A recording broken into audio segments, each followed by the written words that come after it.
ဘာမှပြချက်ကျွန်တော်ရှိတာရိုဟင်ဂျာသာမရှိဘူး ပဲရှိတာ ဘင်္ဂလီပဲရှိတာ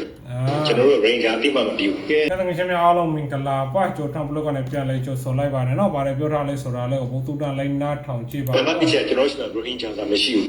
ပထမတစ်ချက်ကျွန်တော်စီမှာရိုနင်ဂျာဆိုတာမရှိဘူးဘင်္ဂလီပဲရှိတာ ဘင်္ဂလီပဲရှိတာကျွန်တော်တို့ရိုဟင်ဂျာအတိမမပြူကဲ ရိုနင်ဂျာကိုတိမှန်ပြဘင်္ဂလီပဲတိမှန်ပြတာပေါ့နော်ပါကွာလဲရိုနင်ဂျာနဲ့ဘင်္ဂလီနဲ့ပါကွာလဲနော်ဦးစံပြောထားတာလေ ကိုယ်နိုင်ငံတွင်းမှာ နားထောင်ကြည့်ပါဦး ဘင်္ဂလီလူမျိုးနဲ့ရိုဟင်ဂျာလူမျိုးဒီလူမျိုးနှစ်မျိုးတည်းမှာဘင်္ဂလီလူမျိုးသားနဲ့တိုင်းရင်းသားတွေမှာပါတဲ့ကြောင်းတို့အလုံးဘုဟုတုတ္တယူထားလို့ရအောင်ပြောပြသွားတာပေါ့လေ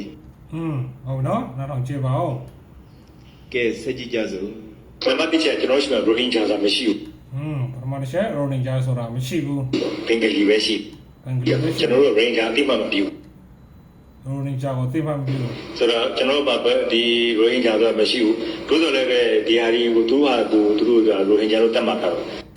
ရိုနင်ဂျာဆိုတာသူတို့တတ်မှတ် တော့ဒီလူတွေကကျွန်တော်တို့နိုင်ငံတိုင်းရင်းသားတွေမဟုတ်ပါဘူးတိုင်းရင်းသားတွေမဟုတ်ဘူးဘင်္ဂလားဒေ့ရှ်နိုင်ငံအခုဘင်္ဂလားဒေ့ရှ်နိုင်ငံလို့ခေါ်တဲ့နိုင်ငံကနေပြီး1824ခုနှစ် ကန်က1840ခုနှစ်ရခိုင်ဒေသကိုရောက်လာခဲ့တဲ့လူအများစုပါ ဒီရခိုင်ဒေသအင်္ဂလိပ်ကကိုလိုနီဖြစ်တဲ့ချိန်နောက်ပိုင်းမှာရောက်လာတဲ့လူအများစုဖြစ်ပါတယ် လူအနည်းစုတော့မဟုတ်ဘူးအများစုလေ အားလုံးကိုကျွန်တော်မဆိုလို့အများစုကအဲ့လူတွေဖြစ်ပါတယ် အ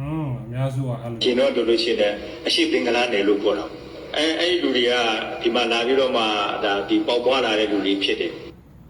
ပါပွားလာတယ်ဗောနော် အဲ့တော့ကျွန်တော်တို့ရှိမှ1982ခုနှစ်နိုင်ငံသားဥပဒေရှိတယ် ကန်တာဥပဒေ နိုင်ငံသားဥပဒေနဲ့ကျွန်တော်တို့စစ်စစ်ပြီးလို့ရှိရင်သူ့ရဲ့နိုင်ငံသားအနေနဲ့ဟလာသူဒီရှောင်းထားပံခွင့်လည်းရှိတဲ့လူတွေကတော့သူနိုင်ငံသားဖြစ်ပံခွင့်ရှိတဲ့ဟာတွေရှိပါလိမ့်မယ်ဘာမှပြ